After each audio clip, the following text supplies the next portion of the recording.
Hello there, everybody. And today, for the honor of Guardians of the Galaxy's 10-year anniversary, I'm going to be reviewing the movie with Little Blue or Eli. Hello, everybody. It's good to be back for another one of these. So, before we start the review, I guess we might as well talk about our history of Guardians of the Galaxy. So, how did you discover it? Well, for me, because I knew very little of the Guardians of the Galaxy, and, you know, I kind of technically knew they exist. And of course, this is before the movie, the first movie.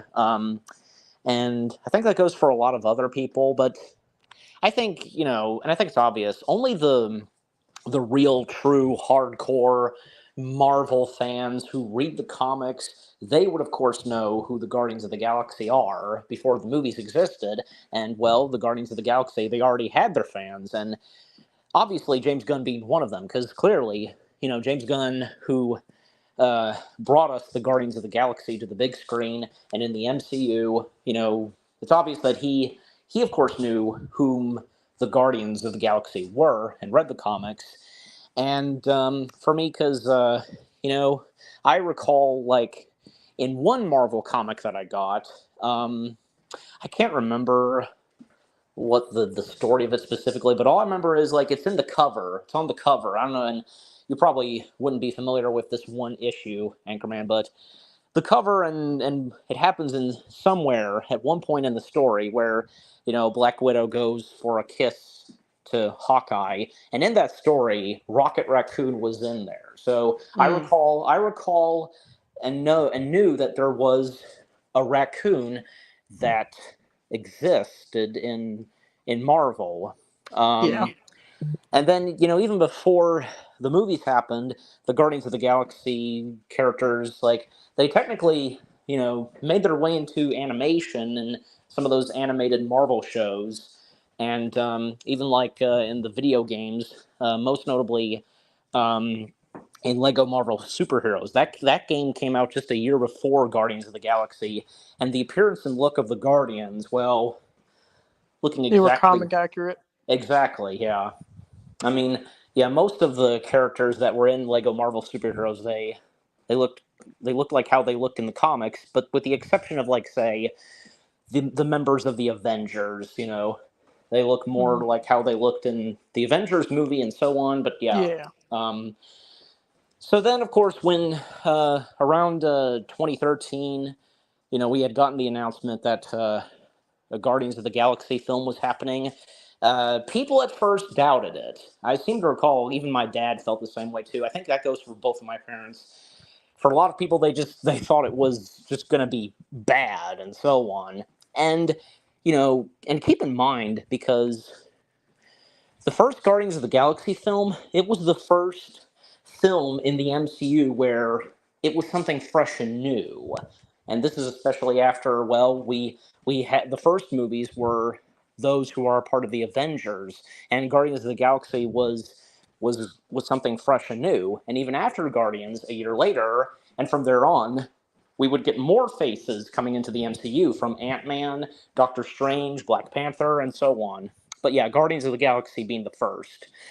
And yeah, when obviously when me and my dad we went to see Guardians of the Galaxy, and then I went to see it with my mom. Well, we all enjoyed it, and pretty much everybody how they felt on Guardians of the Galaxy at first. Those thoughts they had, they just completely went away because yeah, when it came out, it was amazing, and Mm-hmm. and it was a very interest. It was very interesting because well, usually the Marvel films coming out early summer and so on. In this case, Guardians of the Galaxy came out in August, literally the first day of August. I mean, they knew it was going to be, according to Kevin Feige, they knew it would be a success, but they didn't know how much of a success it would be. And well, because when they decided to release it in August, so Mm-hmm. um, yeah, I mean, I found myself enjoying the first Guardians film, and of course, when the sequels came along, yeah, I mean, they didn't disappoint. And the more we got of the Guardians, and especially after the first Guardians film, and because they have a connection with one of the Infinity Stones, and of course Thanos would get his hands on the Infinity Stones, and with the Avengers taking on Thanos, it seemed more than likely that the Guardians they would join the Avengers, and when the time came for the next two Avengers films after Age of Ultron, yeah, because it was amazing. All right, but now we'll turn the wheels to you, Anchorman. Because what are the first things you have to say about the first Guardians film and It's your history knowing of the Guardians and so on? so like I think I didn't really know about the characters Uh-huh. until I I was able to see this movie. So I didn't see it in theaters. I saw the trailers. I thought it looked wild because I once I saw like a talking raccoon, I was like, "What?" And I thought it looked super cool. But then my even though I wasn't really allowed to watch PG-13 movies, my parents let me watch Guardians of the Galaxy, and when I watched it, I really loved it. Like I saw it on on Redbox. I don't know if you remember Redbox. I'm not really sure. It's where you can Up, rent movies. kind of similar to I guess Blockbuster. Yeah. Yeah, I surprisingly have no recollection of Redbox. Oh wow. But yeah, it wasn't. I didn't really get Redbox too often, but I did get Guardians of the Galaxy, and it was super awesome, man. Like you mentioned earlier, my history of Guardians of the Galaxy, I didn't really know anything about the team until they started showing up in like some of the Marvel animated stuff, like Ultimate Spider-Man, and yeah, they looked completely different in that show, and I saw them in Avengers: Earth's Mightiest Heroes. Yep. I think I saw them. Yeah, in Lego Marvel Superhero, and yeah, when I think I played that game like long after I saw the movie, and I realized, man, they look so different because it was comic accurate. Uh-huh. Again, And with the exception of the Avengers members from Iron Man, yeah, Captain America, they look more like how they were in the Avengers movie. and then eventually I like. I think I read a comic of Guardians of the Galaxy at the library. I thought that was super fun. Then eventually I saw the sequels in theaters with friends, and that's basically my history with the Guardians movies. And I feel like Guardians of the Galaxy is easily my top Marvel movie. I don't know. It just holds those movies hold like a special place in my heart, if you know what I'm saying. Yeah, I think that goes for a lot of other people. So, Yeah. So I guess we'll get right to the movie itself. yep. Do you want to explain or I explain or Explain what? like the plot, what goes on in the movie, then we discuss? Now, if you, I mean, if you want to take it from here, that's okay. And if you think you've got it, Uh, I don't know. I think you're good at it. So do you want to or just I don't know. no, I mean, if you insist, I'll do it. So, Yeah. well, because take like the opening to this movie, literally taking place in the 1980s. We see a Mm-hmm. young Peter Quill, and he's in the hospital, and well, because his mother is sick and you know dying from you know Cancer. yeah cancer and such. But when we find out, of course, that and it's established in the sequel that a tumor was in her head and such. Yeah, Um, they explain it when we uh, meet Ego. yep.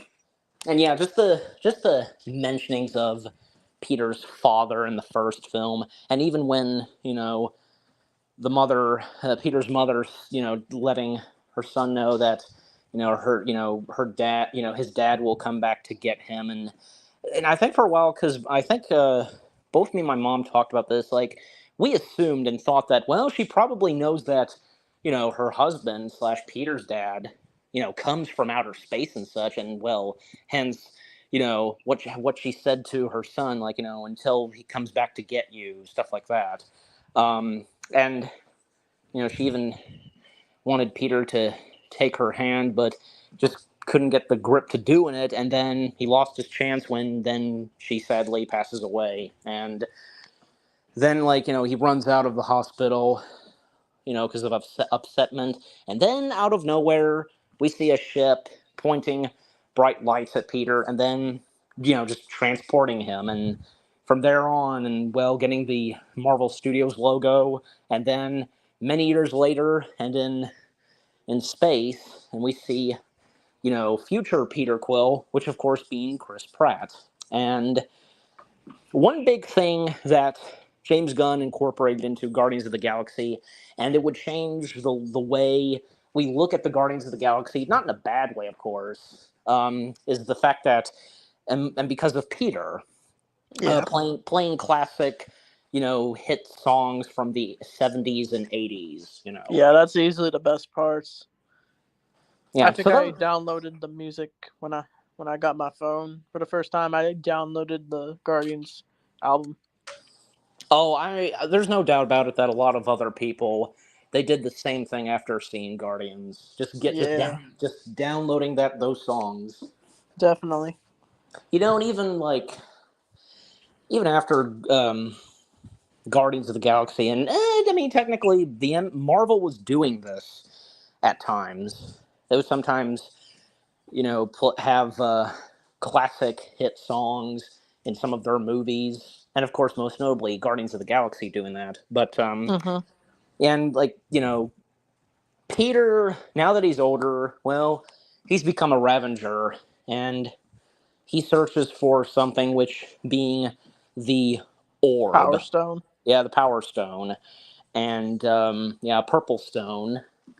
And again, because that being one of the Infinity Stones that Thanos would get his hands on, and and following with the other Infinity Stones that we saw previously from the Time Stone, the Mind Stone. Mind Stone, and Reality Stone, and then the Power Stone. Yeah. Um, so, and then at one point, because Peter um, being surrounded by one of some of Ronan's men and such, and and telling him that his name is Star Lord, and who, and yeah, that was funny. Um, and continuing on, because I mean, Peter he makes an escape, and aside from getting a quick appearance of his then girlfriend, alien girlfriend, and then seeing Yondu being played by good old Michael Rooker, is Peter just messing with his with Yondu and such, and yeah, because Yondu's going to go after Peter, and then Ronan, we get the introduction of the main antagonist, Ronan the Accuser, being played by Lee Pace, and he's informed about the Power Stone, and we also, of course, have Nebula being played by Karen Gillan, and also coming to the planet. What was the name of the planet again? Do you remember? I Xandar? forget. Xandar. I think so. Yeah. Hey, I gotta grab dinner real quick. I'll be right back. But if you want to continue, go ahead. Yeah, I'll continue. Um, then we also have get the introduction of Nova Prime being played by good old Glenn Close, and also one of the other Prime members, Nova Prime members. However it's said. There's Denerain Saul. I think I'm getting his first name right. Being played by Peter Serafinowicz. I don't even know how I'm. I don't know how I'm. Uh, me, I always have trouble trying to pronounce last names and words. But anyways, yeah, and he was the voice of Darth Maul in the Phantom Menace. So yeah, so he's in the first Guardians film, and also John C. Riley being in this film too. Uh, yeah, Corpseman Day. I think I said that right. And we get the introduction of our other characters and who would become the Guardians of the Galaxy.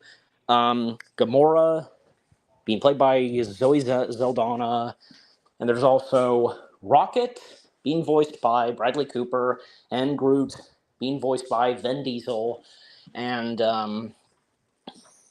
they basically, like Rocket and Groot, they see something valuable to Peter when they scan him. And even we get a cameo of Stan Lee, and Peter was basically bringing in the Power Stone in this pawn shop or whatever it is. And the guy, running that store, he knows what it is, and he's gonna have nothing of it. And then Gamora coming face to face with Peter the first time they meet, and her snatching the Power Stone from him.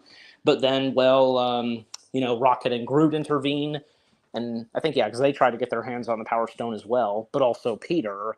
And just things getting out of hand until, the Nova Prime members and such, they come in, and, them being arrested, all of them, and even Corpseman Day, he recognizes Peter. So, and just them being identified and so on right before they go to the prison, and what's in face, Sal, commenting on the four of them. What a bunch of a-holes. And by the way, because in the trailer, it was a bit different because it was not just Gamora, Peter, Groot, Hello, and I'm back. Okay. What part are you at? I'm at the part where, I just got to the part where Sal, his comment on all four of them and him saying, what a bunch of a-holes. So, Yeah. what parts you want to discuss or right now? Well, I was saying this because in the trailers, it was very different because aside from all four of them, Drax was there too, and I guess it got cut. extra dialogue from John C. Riley. They're called the Guardians of the Galaxy, and then Sal saying what a bunch of a-holes. But in the final film, that was completely different. So,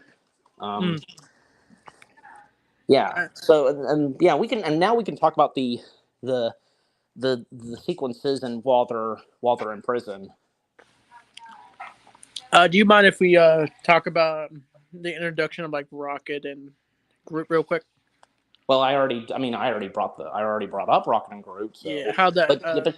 if you want to talk about them, you can. So, I really like Rocket in this movie. I feel like he's definitely my favorite of the group. I mean, do you have a favorite?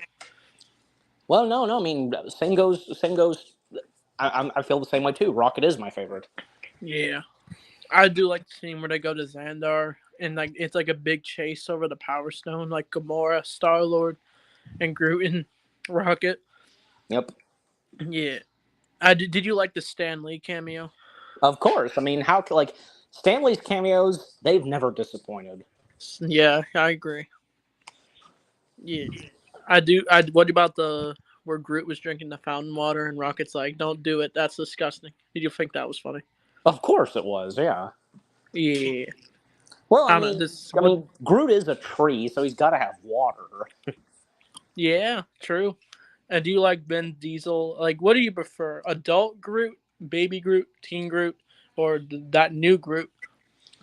Oh, I'm fine. I mean, I'm fine with Groot no matter what, because whether, if it was the original Groot or, baby Groot or, older Groot, from, going into Guardians of the Galaxy's holiday special in 3. So. Yeah, I see what you're saying. And even James Gunn even stated that when Groot came back, he was resurrected at the very end of the first Guardians film, and from there on, James Gunn stated that it's not the exact same Groot from the first film. It's his son. Yeah, I guess you could say. Yeah, that's how I viewed it. I always viewed it as like Groot is reborn as a son. Yeah, I mean it's still Groot, but but it's not the exact same Groot from I see what you're saying. The first film. So, are we at like the prison stuff? Yes, we can talk about the prison stuff now. Didn't they like censor the scene where like Star Lord pulls out the middle finger at the guards? Like if you watch like on TV. I think I might have seen that. Yeah. Because I think they kind of like just edit out where he does not lift his middle finger. Usually it's like bleeped. Yeah. Like I wonder why they did that for the TV version, but if you like watch just the movie in general, it will just show him doing it. Yep. Yeah, the TV edits to movies with swears could be just very noticeable and just weird, I see. Yeah. So, what part of the prison arc did you get at? where they just arrive? No, I haven't gotten to it yet. Not yet until now. Okay. So if you want to go start, you can go ahead. Don't they they get sent to prison and I like that one scene where Star Lord mistakes Rocket for being like a raccoon, and then Rocket's like, what's a raccoon?" Yeah, it's what you are, stupid. Hmm. And I think easily the best part was where Star Lord sees that one blue guy put on his headphones, and then the song Yes. on the feelings playing.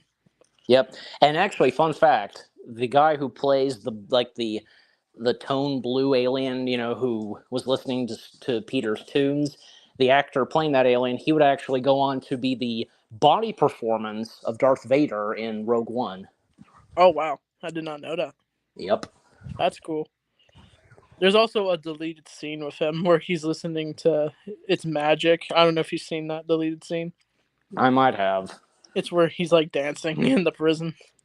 Mm-hmm. I thought that was funny. Yep. And while they're at the prison, because well, this is where we finally get our introduction to Drax the Destroyer. What do you guys say about Drax? Well, I mean, Drax. I mean, he's a funny, character, of course, and very, pardon my French, badass at whenever like he has his moments where he's in rage and fighting and so on. But sometimes, like especially the opening to Guardians of the Galaxy Volume 2, those creatures that they're taking on, and he's him trying to attack it in the inside. Just, just That was little does he know it doesn't work.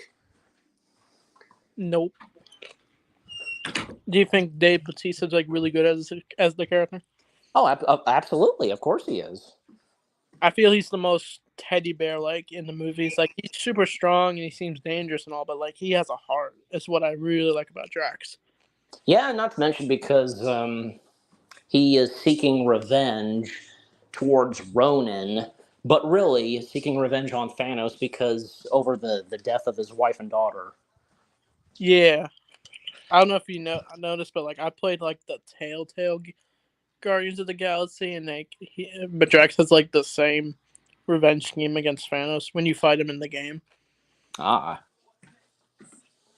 That game's very inspired by the movie, but it's super good, underrated. Mm-hmm. Yep. And anything else we want to talk about while they're in prison? Uh, I like I like their transformation where they're playing Hook on the Feeling, and then we're seeing Star Lord go through the transitions in the prison. I thought that was funny. Yep.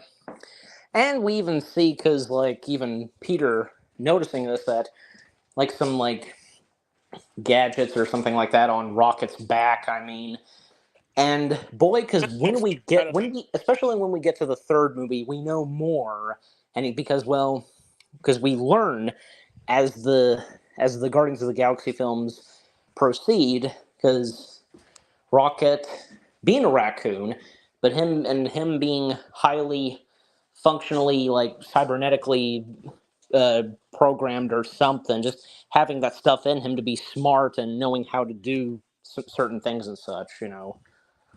I thought it was like good foreshadowing. I always wondered why Rocket had that on his back. I don't know if you also noticed this, but when they were like going through the profiles of the Guardians, they actually show Rocket's alias. I don't know if you remember Lila in the third movie, the otter character. Well, of course I do. Yeah, who Yeah, doesn't? they have her name on there. It's like they've always been planning to have explore Rocket's backstory. Yes. Talk about attention to details. Yes.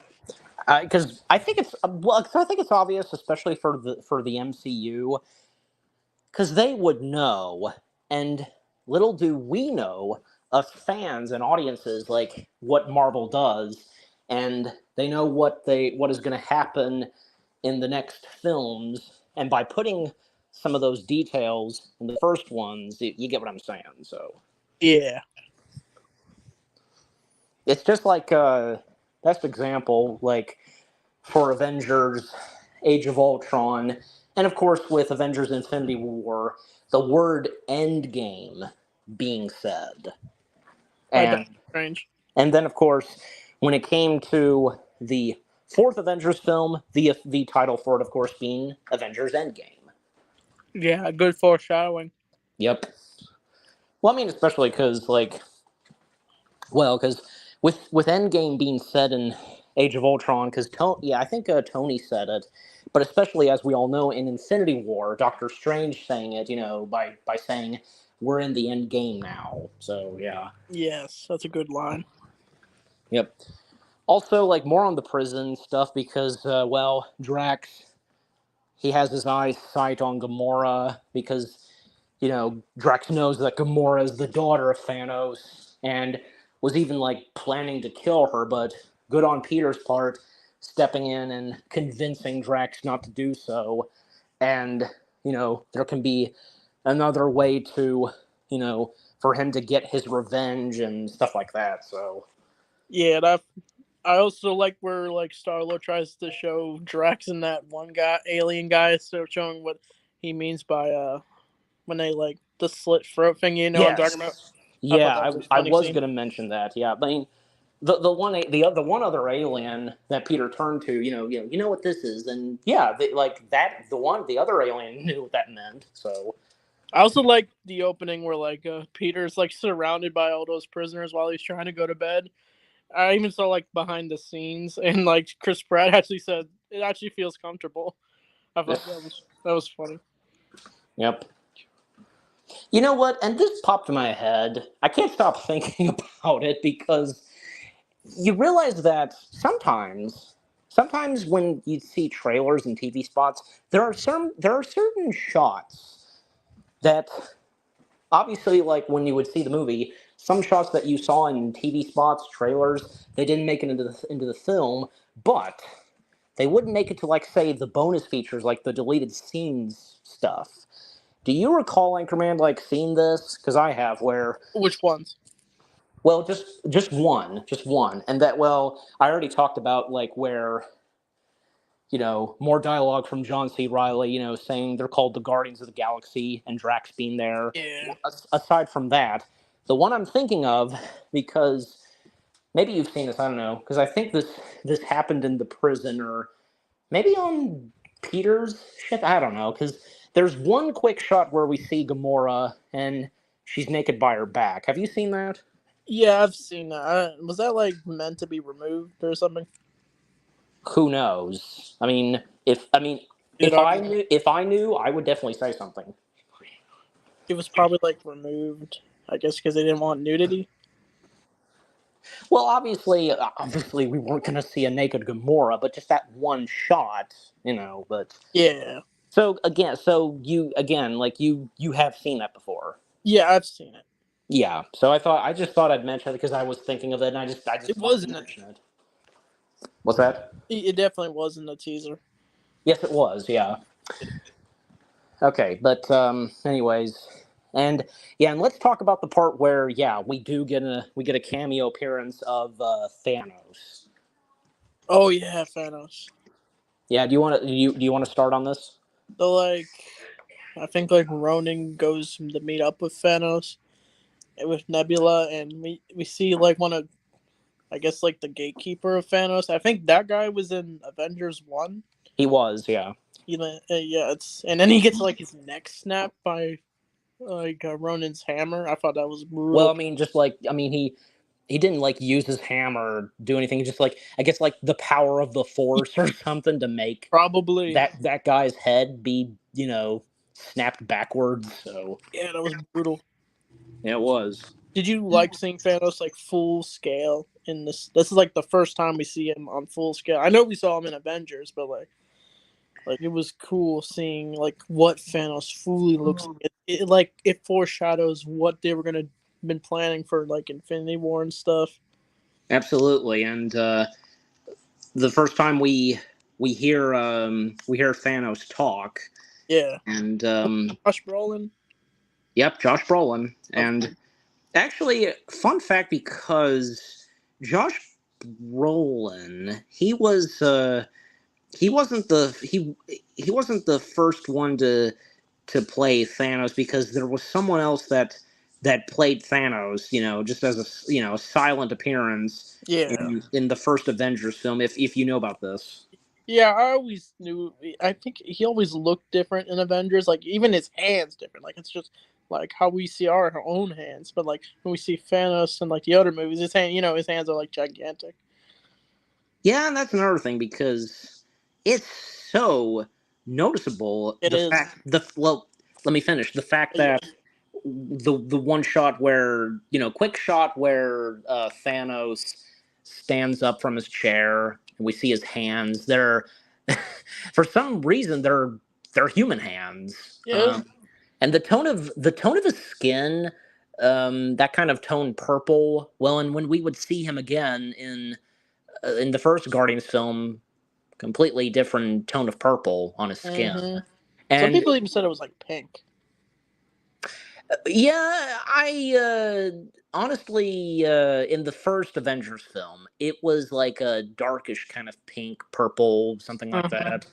But when it came to Guardians of the Galaxy and Avengers Age of Ultron, because Thanos' appearance in Age of Ultron looked exactly the same as it was in the first Guardians film, yeah. But when it came to Avengers Infinity War and from there on, his look would change once again and looked like a much better fitting appearance and look and design for Thanos. Yeah, it definitely looked more iconic. Yeah, it did.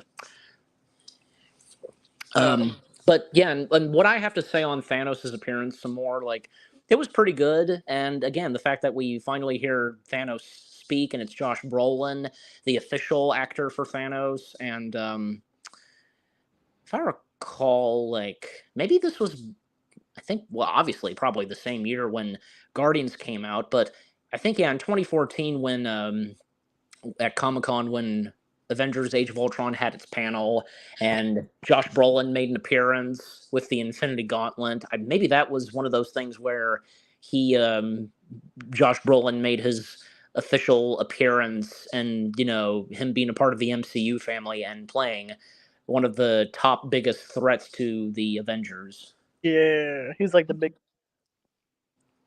Yeah. Yeah, but overall, Thanos' appearance in Guardians was pretty good. And actually, if I recall, originally it wasn't going to be there where it is in Guardians. I think it was going to be somewhere else. I don't know, but But they added it in anyway. yeah, they did. So, and you know what? It it fit well. It worked perfectly in the film. Yeah, because it takes place in space. Well, yeah. So, Yeah, I thought Thanos' cameo was pretty cool. I bet some people, the average, I don't know, I don't want to come off as like, I don't know how to word it, but like, I bet the average person who maybe isn't the biggest Marvel fan, but you think like they even knew if that was Thanos or not? the Marvel fans.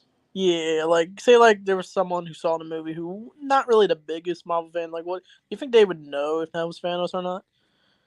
It depends. It depends on the person. Yeah, but I don't know. I think like Thanos became a lot more popular when like he appeared in Infinity War. Wouldn't you agree?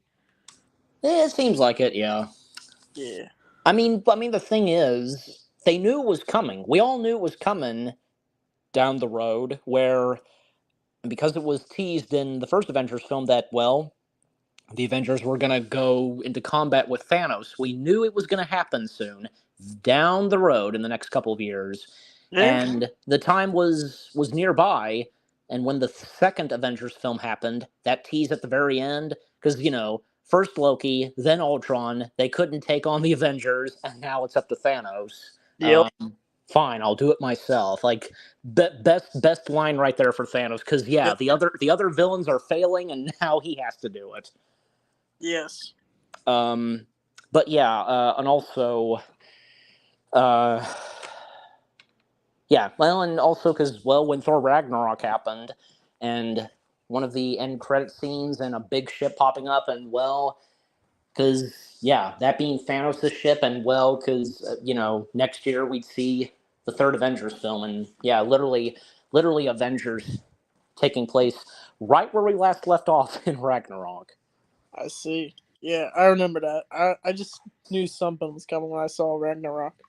And also, one more thing I want to mention before we continue, uh, because the timeline of the first Guardians film and the first sequel, Guardians of the Galaxy Volume 2, they take place in the same year, 2014. Yeah, I was a bit confused when I learned that. I was like, oh, Guardians 2 takes place just the same year. So it made Yes, me wonder what they've been doing during 2014 to 2018. yeah, that's very true. Because Volume 2, it takes place in the same year the first film happened. Well, because the next time the Guardians would appear would, of course, be in 2018, and well, when Avengers: Infinity War happened. Yeah, that Yep. was neat. So like, should we talk about what Thanos was talking about Ronan about? Yeah, I was gonna. Yeah, because I was gonna say, like, yeah, we haven't talked about Ronan and Nebula that much. Like, what more do we have to say on those two? So like, I don't know. I don't know how you feel. I'll let you do it for. After I say it, but like, I never. My only issue with Guardians of the Galaxy is like I never really cared for Ronan. I don't know. I just that's probably my only issue with the movie. Just like I didn't think he was that interesting of a villain. I mean, he looks scary, but like, I don't know. I just wasn't that interested in him. I was like more interested in like Nebula and Gamora's relationship since they were like adopted sisters and all, and that dynamic made me more interested in those characters. But like, what do you think of the two? Well, I mean, did you also say what you had to say on Nebula? Yeah, I like Nebula. I think Karen Gilligan is really good as that character. Yeah, and especially like the next two Guardians films and the Avengers films, like more developed Nebula would be. Mm-hmm. Yeah, and how Nebula would slowly but surely, from Guardians Volume 2 and up to, like, say, the Avengers films, she would really become a much better and caring person. Yeah, I mean, she still acts mean, but like, she still, I guess, has a heart. You Yeah, can say. she still has her. I mean, a little bit similar to, like, say, like Rocket, both of them, like, having their, grouchy sides, but, Yeah. but they do have heart. Mm-hmm. Golly, and especially just a quick mentioning of this, like when it came to Avengers Endgame, they were the only two survivors, Yeah, they were. they were the only two remaining members of the Guardians left. I thought like the Guardians were going to survive it, but like because of Guardians 3, but no, they killed almost all of them off, and I was like, whoa. And I'm surprised they didn't kill Rocket off. And Nebula. Yeah, I mean, do you know why they only chose those two to survive? I take a very good guess, but you can explain. Maybe they did it just to have a reason for. I don't know. Maybe Rocket because he's I don't know. They wanted to see what Rocket would have to do, being alone from his second family, his own. I guess his only family.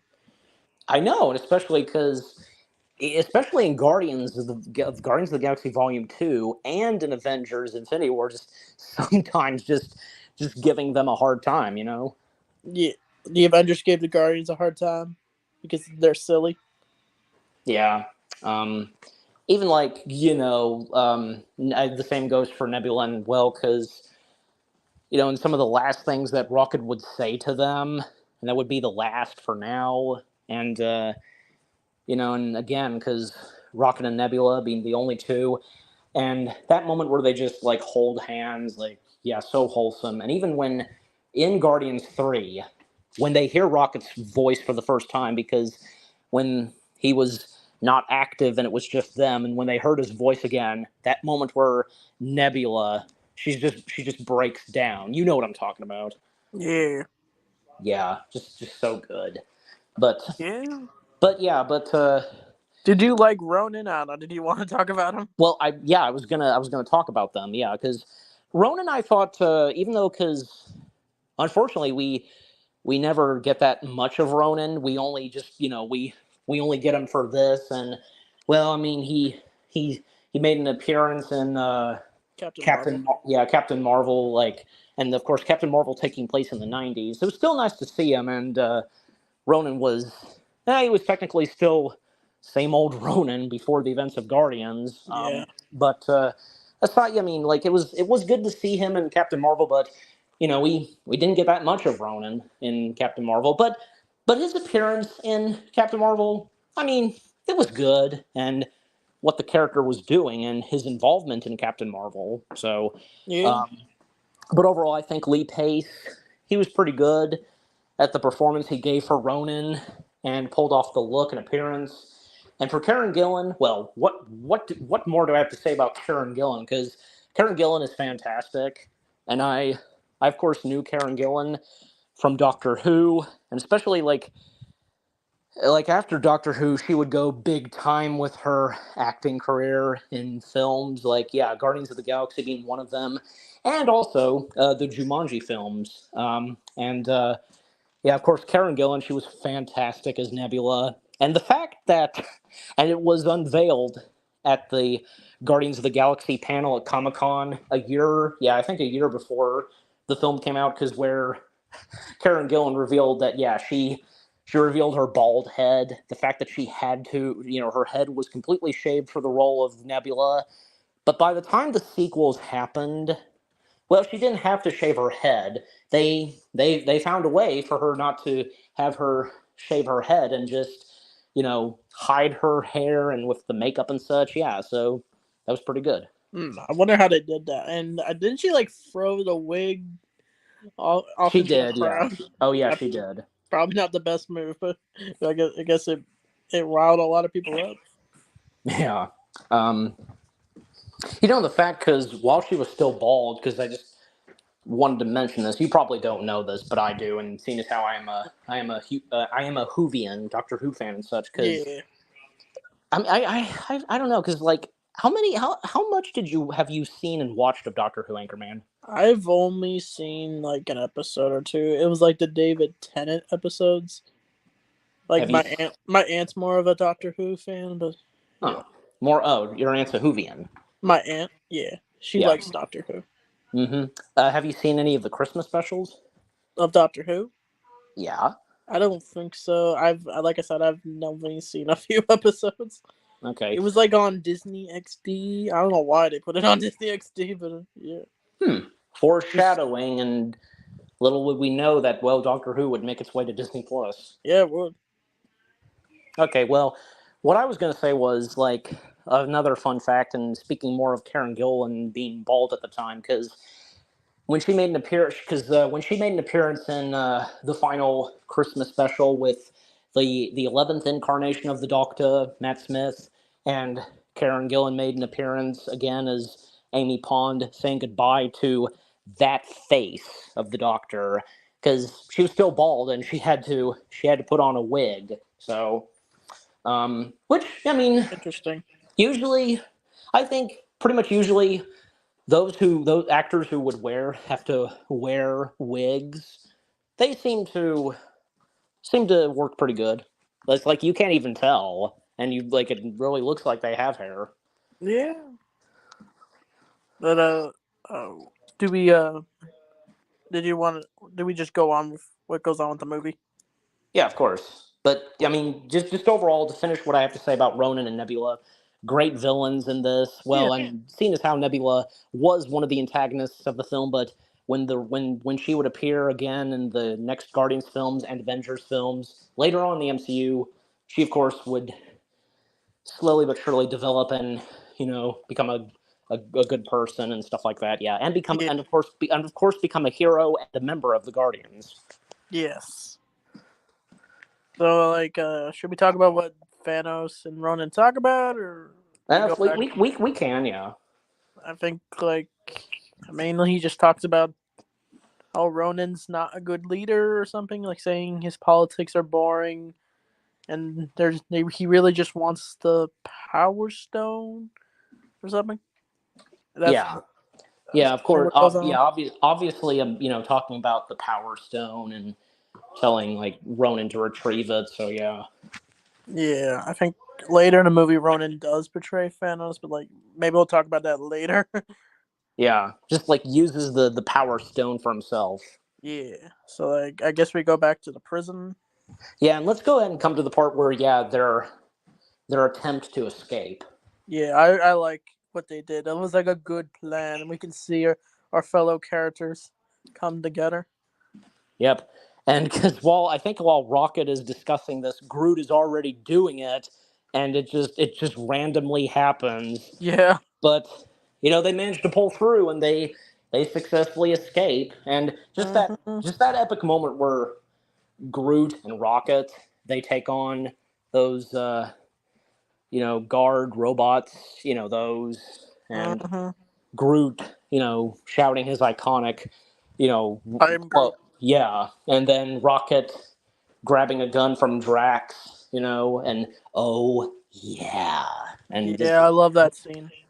and also it's funny because like Rocket and Groot shouting, and we can hear Rocket still shouting but also laughing because he's having a ball with this. I bet he is. I Yep. also like the scene where like Rocket. This is like a running gag where like Rocket wants that guy's leg, and now he has like sort of like this obsession with taking people's prosthetic parts or something. You Yep. remember that? Yeah, of course I do. That was funny. Yeah, and then like in the next movie, he wants that dude's eye, Yep. and then he later gives it the four. Yep. And Yeah, just plenty of the many other times where he's trying to get his hands on other mechanical parts like a leg or an arm, and of course most notably like at one point wanting to get his hands on Bucky's mechanical arm. yeah, yeah, And go ahead and mention this because he did. Nebula got Bucky's arm and gave it to Rocket for Christmas. I accidentally turned on face cam. I'm sorry. Okay. Sorry. Did you get the last thing I said? Yeah, I get what you said. Okay. Well, what's your comment? What's your response on that? Yeah, he's obsessed with Bucky's arm, and doesn't he get it during like the Christmas special? Well, that's what I literally just said when you were muted. Yeah, I like that. I wonder how he got it though. How Nebula got it, that is. Oh yeah, yeah. Sorry, I got it Yeah, mixed. because I literally just said because Nebula getting Bucky's arm and giving it to Rocket for Christmas. Yeah, yeah. I wonder how she got it. Yeah, like who knows? I mean, they never explain it, but I guess there are numerous of guesses as to how she got it. Who knows? Yeah. So yeah, them escaping and also like Peter's not leaving quite yet without his music. Yeah, I like And play that one song. I forget what's called. if you like pina coladas, Oh yeah, yeah, yeah. That's a good song. when I think of when I funny thing to mention because when you hear songs, well, you would think of movies that had those songs. Hmm. So for me, when I think of if you like pina coladas, well, yes, I would think of Guardians of the Galaxy, but also I would also think of like say the first Shrek film Oh yeah. because if you like pina coladas was in the first Shrek film at one point. I haven't seen Shrek in a while. I probably have to see it, rewatch it, to see it. You know what I'm saying? Yeah, yeah, Pina Coladas. It was played right at where the Bachelorette game with the Magic Mirror and Lord Farquaad. So Yeah, Lord Farquaad, you've chosen Princess Fiona, and then the song plays. yeah, Well, and because like it's established from the Magic Mirror that um, likes Fiona likes Pina Coladas getting caught in the rain. Yeah, so. hmm Okay, but yeah, so again, Peter retrieving his music, and that was yeah, a nice moment for Peter because payback on the blue alien guy that stole his music and just knocking him out with that with the Power Stone, mm, the yeah. the the Uh, ball the orb that contains the Power Stone. And like once he gets back on the ship, doesn't Drax call him an imbecile because he spent all that effort just to grab his music thing? Yes. Yeah. I think what happens next in the movie? They go to like nowhere. Yeah, we can come to nowhere. Yeah. Yeah. It doesn't like before that. They doesn't Rocket find like Peter's little present his mom gave him. Mhm. Yeah, because he finds it. Peter like is very serious on it, and he doesn't want anybody touching it. Yeah, makes sense. And because right before his mother died, because she had left him a little present, and he has never opened it since the day his mother died, until at the very end of the movie when he finally does. But until we get to that. Yeah. So yeah, so they come to Nowhere, and by the way, we had already seen Nowhere a year before Guardians, where at the end of Thor: The Dark World, we saw a Oh, little bit of we saw a little bit of Nowhere, where um, Lady Sif and what's his face, the big bearded guy, because I forget. He's played by Ray Stevenson. Rest in peace. yes, yeah, Ray Stevenson, sadly, rest in peace. Yeah, because they go to Nowhere, and that's where we first see a glimpse of Nowhere. And one part in Nowhere is the the location of the Collector, and thus, yeah, Benicio del Toro playing the Collector and his assistant, because again they appeared in at the end of Dark World, and we see them again, of course, in Guardians of the Galaxy. And with their appearance in the Dark World, well, they the Asgardians, they basically brought one Infinity Stone to him, which of course being the Reality Stone, and Mm-hmm. and he's and the last lines that the Collector has pretty good. One down, five to go. I think that's what he Yeah, says. that's what he said. Because the total of Infinity Stones are six, right? Yes. Okay, so I'm right. So yeah, and what the Collector says: one down, five to go. Mm-hmm. And then to think that, well, when the Guardians came to the Collector, and because of the Power Stone, little did they know that, well, the Collector had another Infinity Stone, and hence because when it came to Infinity War, they went back to Nowhere, and little did they realize that, well, everything was so quiet at Nowhere, and they can hear and see that Thanos was, you know, torturing the Collector, asking him where the Reality Stone was, and even when Gamora killing her, father, adopted father, and such, and she successfully does so, but it was all a trap and it was an illusion, and well, Mm-hmm. Thanos had already got his hands on the Reality Stone, and he just basically burned Nowhere, literally. Yeah, I feel so bad for it. And you just wonder, like, what could have possibly happened to the citizens of Nowhere and the Collector? Same goes with Xandar when he collected the Power Stone. Because Thor mentions it when because Thanos decimating Xandar, and the look on the Guardians' faces, like, yeah, because we never really see what happened.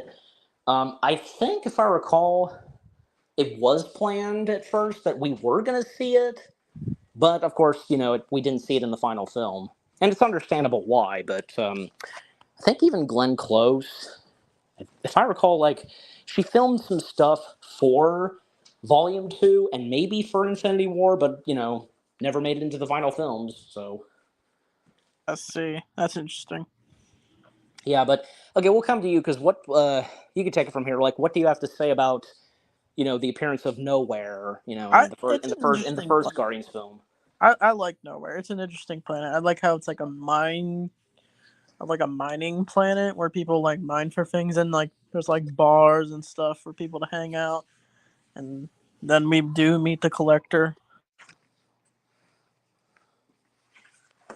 Yeah, and like I do like the scene where like the Guardians almost get pickpocketed, and like Groot gives that little flower to that little girl. I thought that was a nice scene.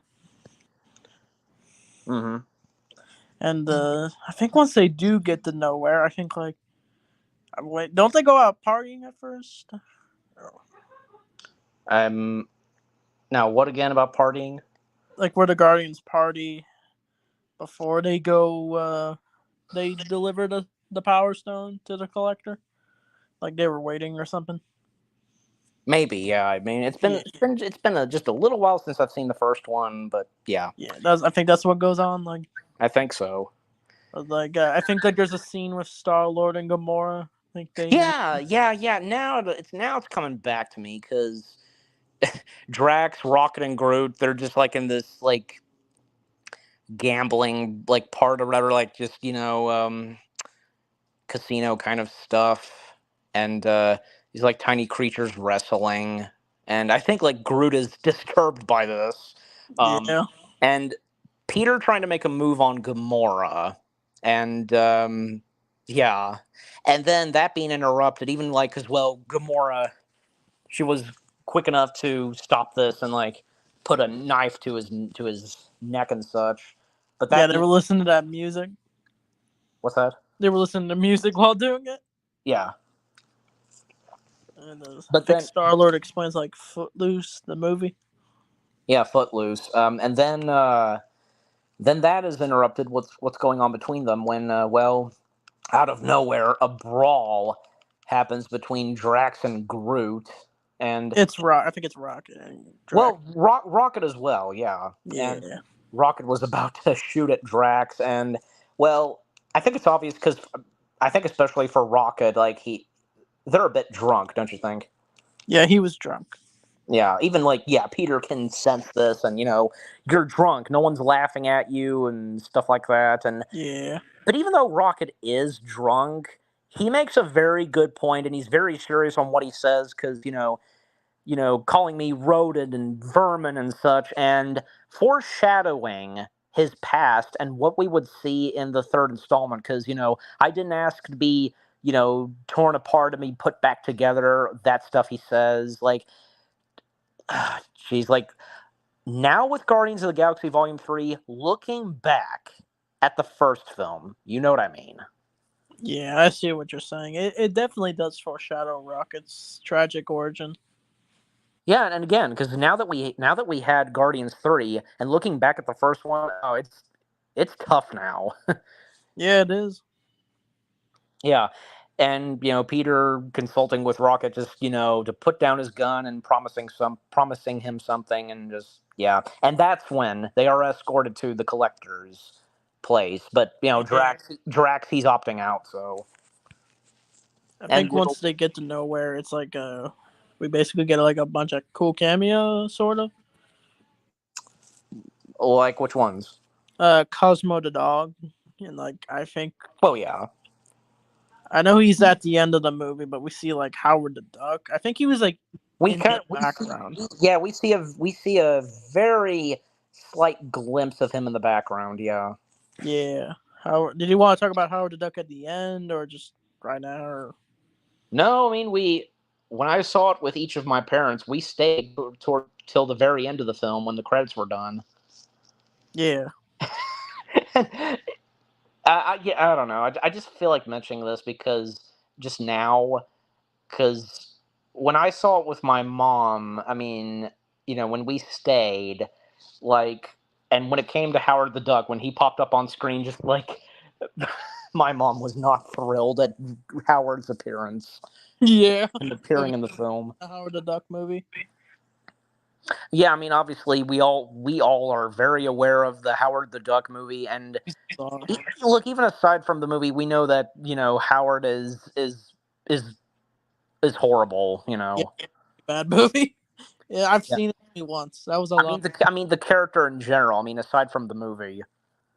I liked him in this movie, like not the movie Howard the Duck. That's a different story. But in his cameo, Yeah, it is. that was a cool cameo. You know, It like is a cool. Yeah, it is a cool cameo, and you realize because Howard the Duck's appearance, compared to the first one and the sequel, completely different designs.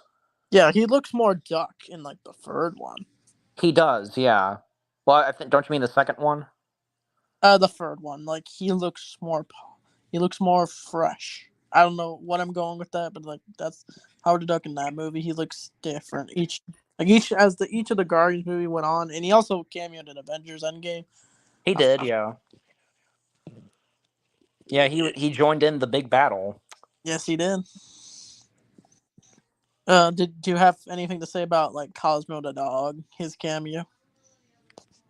Well, I mean, Cosmo's a pretty good character, and with little we got of Cosmo in the first one, but up until uh, Volume 3, when he had a big role and being one of the Guardians of the Galaxy members.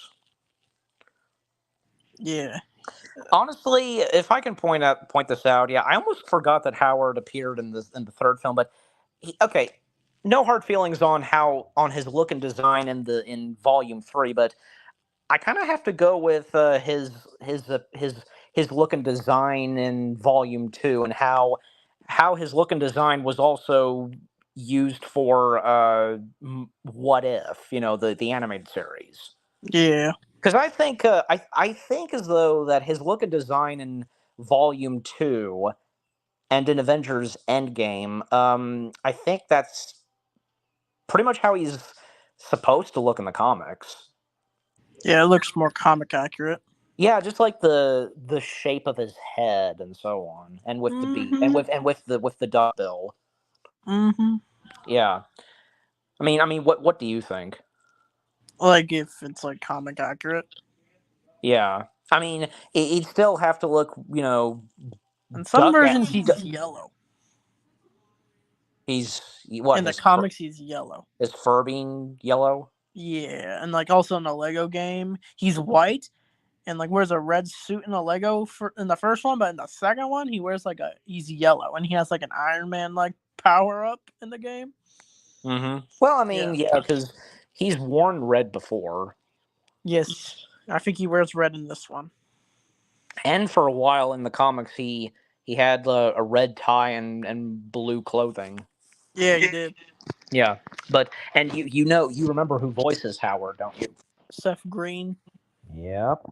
I was surprised he was in this movie. Mm-hmm. And nice to see that. Yeah, because Seth Green's continuing to voice Howard, and you know what? His voice fits really well for the character of Howard. Yeah, it does. And do you recall in Marvel's What If, like one episode that where Howard was one of the focuses? Like, do you remember what goes on with Howard in that episode? Is it like the season 2 or 1? Season one. Oh, was it like the T'Challa? What if T'Challa became Star Lord? No, I think it It's been a was. while since I've I seen What If. I no, if I remember correctly, I think it was the episode where it had to do with Thor and Loki, Oh and yeah, where Ford became like I don't know, worthy, and like yeah, Loki actually became like a Bifrost. yeah, he was tall and blue, yeah. Yeah. Yeah, and that one because Wow. we also had Jane and Darcy, and apparently apparently Darcy and Howard, they got married. Oh wow. Yeah, I Yep. need to rewatch What If. Yeah, you should. I mean, did you see season 2 yet? Yeah, it's been a bit. I don't know. I think I need to rewatch all the MCU shows. I've been wanting to. It's just I don't know. I just haven't made the time to do it. Yeah. So I was right. Yeah, because uh, in that episode with Thor and Loki, because yeah, one thing that happens, yeah, Howard and Darcy, they get married. They Funny. get and get married, like, because in like Las Vegas or something, you'd have an Elvis impersonator, marrying people. Yeah, Yeah, but okay, but coming back to the film, because more on the collector stuff and such, because bringing in the Power Stone and knowing about the Power Stone and what it can do specifically. Um, well, and then because then at one point, the collector's like assistant and such. I think yeah. Oh, she like betrays him. well, yeah, but like basically, like I will no longer be your servant, stuff like that. Slave. Yeah, yeah, yeah, that. And just basically like committing suicide, grabbing, just touching the stone, and the stone just killing her and just obliterating her. That was crazy. Yeah, that was quite a big explosion. The fact that because most of them just running out of there, just like, mainly Groot and Rocket, while Gamora and Peter, they duck for cover. And lucky on the Collector because he managed to survive that. But yeah, so okay, so it's Karina, that's her name. Yeah. Yeah, she was played by Olivia Lovey Bond. If I'm saying that right, yeah. So yeah, her killing herself, yeah. So now, and because they can see, they saw how powerful the stone is and such, and just they at first they want to get rid of it, and like Peter suggesting that give it to someone they can trust and so on. But yeah, and then to go ahead and mention this because, well, then we see that Ronan and his henchmen, they arrive, and, well, it was Drax that called Ronan because, well, he wanted to come face to face with Ronan and try to kill him. Yeah, that was a crazy decision. Yeah, and then Yondu showing up, and Peter making a run for it, and with the stone. Yeah. How did you feel that Star-Lord did not want to turn in the Power Stone to the Nova Corps? Yeah, I mean, I really don't know. I mean, I have not much to say. Like, I guess, if I recall, he wasn't really sure if that was a good idea to turn it over to the Nova Corps, He but probably just didn't want to get arrested. yeah, exactly. And I mean, and what about you? I felt, like I said, I felt like he was only doing it just to not get arrested, but then he realizes at the end, it's the right thing to do. It is, yeah, and seeing as how well all ends well for our main characters. Yeah, it does. I think Um, next is I think we get a sort of space battle when Rocket and Star-Lord go into those little pod things and Gamora as well. yeah. Because of the Power Stone and well, how far they go out into space outside of Nova. I'm sorry, nowhere. And according to Rocket, those pods that are in, they're not built to last that long out in space. But then, unfortunately, well, because they fire on the pod that Gamora's in, and she's just stranded out there in space with no air, no suit, and at any point she'll die. And, well, Peter doing a smart thing, and because how he now feels towards Gamora, um, sacrificing and say and willing to sacrifice himself by giving his mask and putting it on Gamora. Even Rocket, because this is one of those first times we see Rocket him worrying and concerned and just doesn't want to see Peter get killed out in space and such. Yeah, I don't. I thought it was it'd be a good sacrifice for Star-Lord. And doesn't he do something similar in the third movie where he goes out in the vacuum of space? He does, and unlike the first one, and with him being in space with no mask, nothing, because in the third film, as you recall, his part of his face got a bit poofy. Yeah, he almost got frozen. And I think in the second one they explain what happens if you go out in the vacuum of space. You just freeze to death and die. Yeah, and I mean, and how we would see more of that, when it came to Volume 2, and just a little bit of it in Avengers Infinity War, when Ebony, one of Thanos' children, gets sucked out into space, and, he meets his demise. Yeah, he does. Yep, so, yeah, so again, Peter sacrificing himself, and then, Yondu coming in, bringing in not just Peter, but Gamora, and even Gamora, she felt it was not necessary for him to save her, and yeah, I keep forgetting because maybe keep forgetting where this is in the first movie because I remember this very clearly. Gamora asking Peter, "Why would you risk your life for this?" Blah blah blah, and Peter's response is, "Because right now, life's giving us a chance." Yeah, that was a good scene. Yeah, it was. So, and Peter made a good point to Gamora. So, and because I mean, and more on Peter because Peter having his moments where yeah he can have dumb moments and what he would think of, but at the same time he doesn't mess around at serious stuff that happens. You know what I mean? Yeah, he did. I mean, yeah, he's goofy. Star Lord is goofy, but I feel like he knows when to do the right thing and when the serious moment needs to come. Like when he turns Yes. in the Power Stone to the Nova Corps. 'Cause yeah, like I said earlier, he knows it's the right thing to do, and he actually put his heart out to Gamora by saving her by sacrificing himself.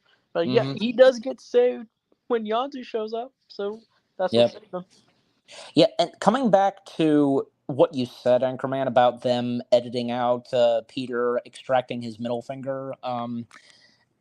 I remember now when Avengers Infinity War was coming out and we got a glimpse of Peter, falling by his back because, Doctor Strange making those, portals, and just him going boom because in the TV spots and trailers they edited out, just and we didn't know at first that yeah because he was extending his middle finger. We just thought that he was just simply doing a fist thing, boom. But no, because he in the actual film he extracts his middle finger to Thanos, boom and such. Yeah, Yeah.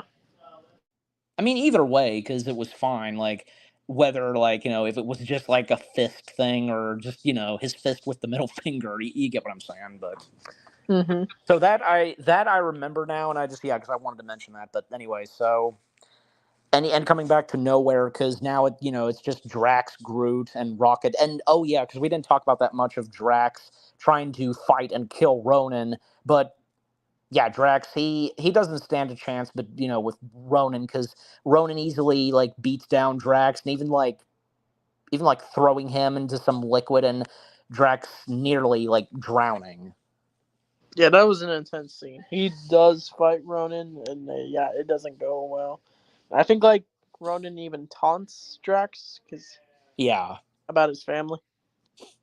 it's like okay, so like again Drax loses to Ronan, it's kind of like, hey, if you have Drax trying to go at it with, like, say, Darth Vader, yeah, Drax will not stand a chance between Vader. Drax will easily lose at someone like Darth Vader.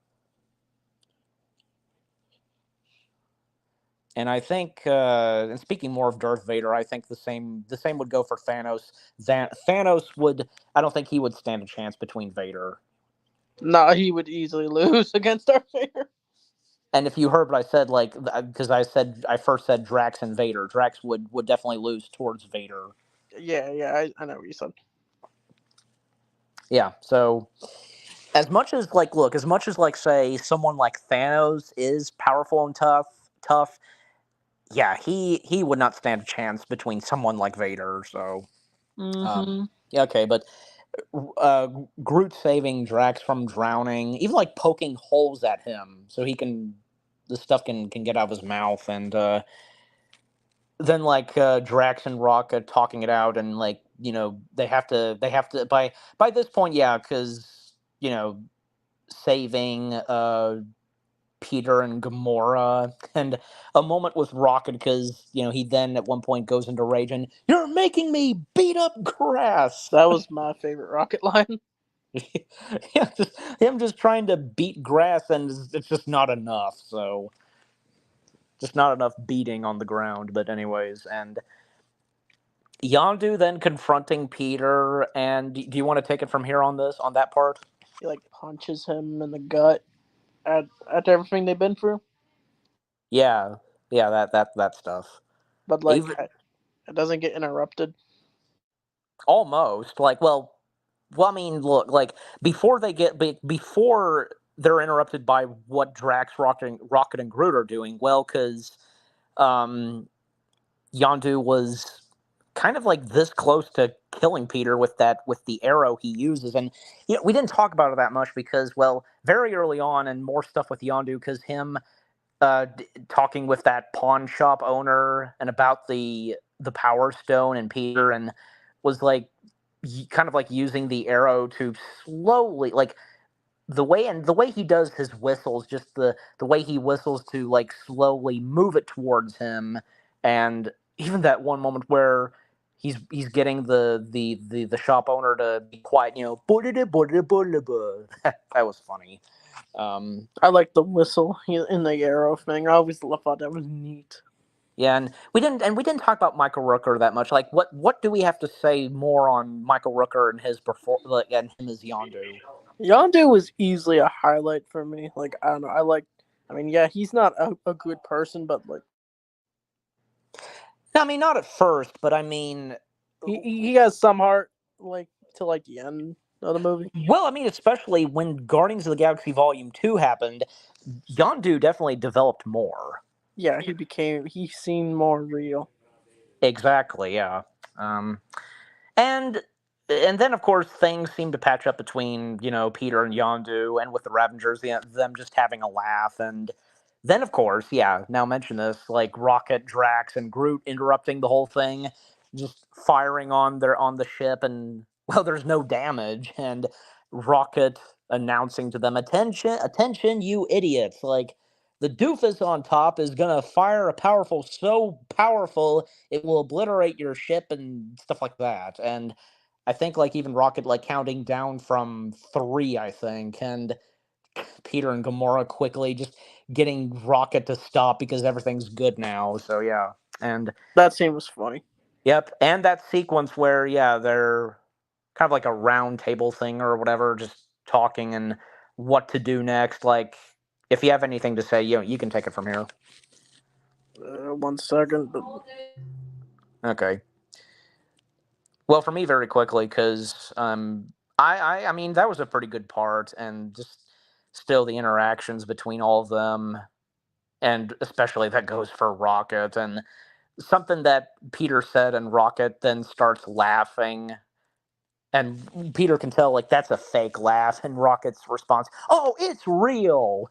So, um, and like eventually, like they come to terms and they all stand up and well they officially become a team, and Rocket being the last one, he's still sitting down. They turn to Rocket and he's like, okay, I'm standing up, you happy? I'm standing up. And pardon my French, a bunch of jackasses sitting up, and however he says it, but yeah. yeah, that was a good scene. Like, I, it's like Star Lord says he's willing to do whatever it takes to, I guess, protect the power. Well, they don't have the Power Stone, but they're willing to do whatever it takes to take down Ronan and his goons. Yep. And yeah, I do like the line where Rocket's like a bunch of jackasses sitting in a circle, and the fake laugh was funny as well. Yes, yes, yeah, that's what Rocket says. And well, even the Ravengers, they join in too, and even like Peter and Yondu, they make a deal. Like Yondu gets to have the Power Stone. Um, but if he doesn't have the Power Stone, well, Yondu's coming after Peter. And a montage of that happens, them gearing up and such, and even for like say Drax, like looking at like the wardrobe and like, well, he's not going to wear a shirt, only pants, of course, but and like the song that plays, Cherry Bomb, that was pretty cool. And Okay, what's that now? that's a good song. Yeah, and even yeah, I think obviously it was Peter sending out a message to John C. Riley's character about what's going to happen, and he and the others and the Ravagers, they're coming in, and well, obviously warning them about Ronan. They're going to take on Ronan, and yeah, but and anything you've got to say on that montage and so on? That's a good montage. I like how they're getting all suited up for it. Yeah, absolutely. And and what's in the final film, but we would see this sometimes, I guess, like in promo stuff or whatever for Guardians, where that shot where they're walking down the hall, in the final film, Oh, it's very different than from what we've seen. Like the best thing is like what you know is like Gamora yawning and such. So mm-hmm. It's supposed to be this epic shot where they're walking, but there's something funny to it. Oh yeah, for sure. I like where they were walking. Like it shows cases our characters. Yep. Um, yeah. Now we can talk about like the epic like battle and such that takes place in at Xandar with Ronan and his men, and with the Guardians and the Ravengers and the Nova Corps joining in too. It's like one big battle. Yep. And yeah, and also like also let's quickly mention this because we didn't mention this yet. The part where like Ronan he starts to use the Power Stone of his own. Yeah, he uses it and then like he threatens to go after Thanos. Yeah, because he kind of like betrays Thanos, like using the Power Stone for his own evil. Yeah, Yeah. Um, yeah, and again, just the battle happening, and Rocket like technically leading the fight, and then of course again the Nova Corps stepping in, and the British guy, stepping in, and I can't believe I'm taking orders from a hamster. Um, is that what he says? Hamster? yeah, I think so. Okay. And for Yondu, because at one point he did crash at a certain point, and Ronan's soldiers confronting him, but well, they don't stand a chance from Yondu because, well, he's got the fin, the short fin, and he's got the arrow, and well, now it's his moment to use the arrow to do some killing. That scene was easily badass where Yondu kills all the guards with his arrow. Yep. Yeah, and especially because the way he would kill his victims with the arrow, just, and again, certain whistles and how he whistles using the arrow, and with killing his victims, just like those like quick whistles, and yeah, that's how killing the victims. Even like he kind of like whistles like a little tune when he whips out the arrow from his pocket, and right as he's about to kill them. Yeah, that was pretty cool. Even like with how powerful that arrow is, like going through one of those shuttles. And yeah, um, so yeah, that was a cool part. And yeah, and yeah, Star Lord, Gamora, Groot, and Drax, all in Peter's ship. Do you remember the name of Peter's ship? I keep forgetting. The Milano. The Moano. Mm-hmm. Right, and the Moana was named after an actress that. Oh, it was? Yeah, because it's established like Peter. Let me see, because let me see if I can look that up.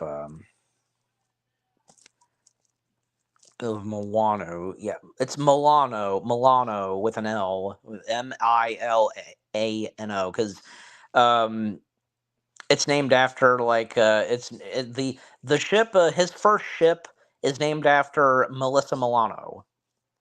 That was Peter's childhood crush. Uh, So yeah, I bet you didn't know that. mm, maybe I've heard of it, a fact like that, but I don't know. And Peter's second ship, Benatar, if I'm getting it right, was named after legendary rocker Pat Benaterra.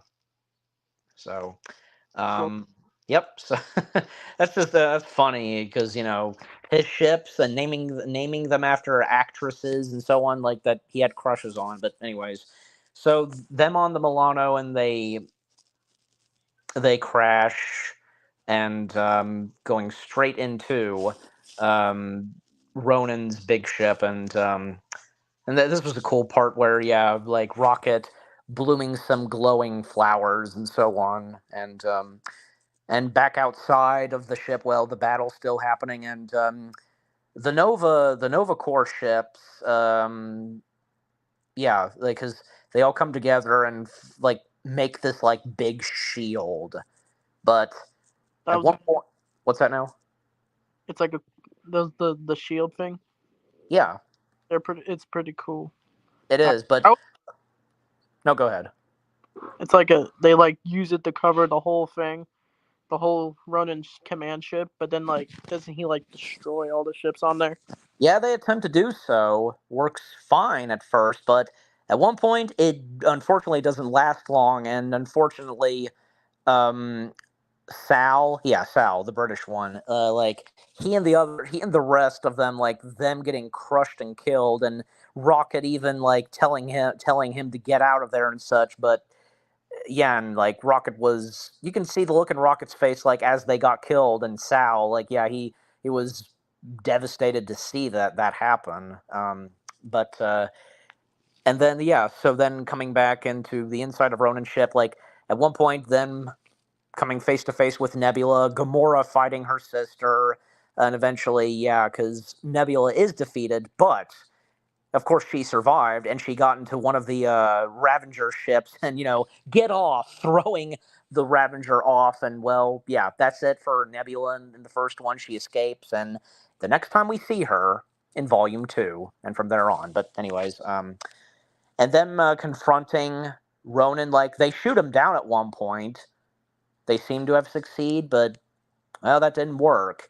But then at one point, well, they managed to damage the ship completely, and well, it begins to start to crash land, and even like Rocket, because he basically charged and crashed into the ship as well, and well, because some of them are knocked out, like just Drax, and as the ship is crashing, well, Groot, he basically makes a big shield, from his branches and such, and protecting them. And by doing this, well, Groot is risking killing himself. And Rocket, of course, knows this, and he's telling Groot that, why is he doing this? And because the many times that Groot, he said, "I'm Groot," for the first time, and in the first film, he says something a bit different. Wiping a tear from Groot, and Groot saying, "We are Groot." And what Groot meant by that was, "We are family."